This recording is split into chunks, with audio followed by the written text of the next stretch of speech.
આ દરમિયાન સાંસદ જ્ઞાનીબેન ઠાકોરે સમાજની દીકરીઓને પ્રેમ લગ્ન પર નિવેદન આપ્યું। બીજાની આબરૂ જાય તેવું કામ આપણે નથી કરવાનું। જો કોઈ આપણી આબરૂ પર હાથ નાખે તો એક થવું જોઈએ। બીજા સમાજના આપણી દીકરી લઈ જાય તો આપણે આક્રમક નથી થતા। કોઈ આપણી દીકરી લઈ જાય તો આકાશ પાતાળ એક કરી દેવા। આ વાત જ્ઞાનીબેને કહી છે।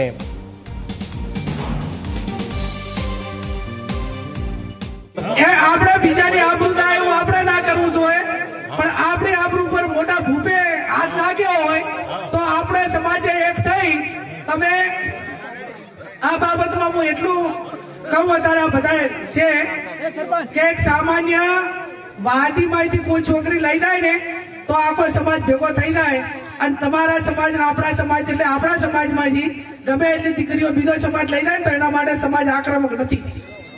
અને એટલા માટે ક્યાંક ને ક્યાંક મોટી તકલીફો ઉભી થાય રહી છે। એટલે આપણે કોઈની આબરૂ ઉપર કે કોઈની દીકરી લાવી નહીં અને આપણી દીકરી કોઈ લઈ જાય તો આકાશ પાતાળ કરીને જે કરવું પડે એને લાયે પાર મેળવો।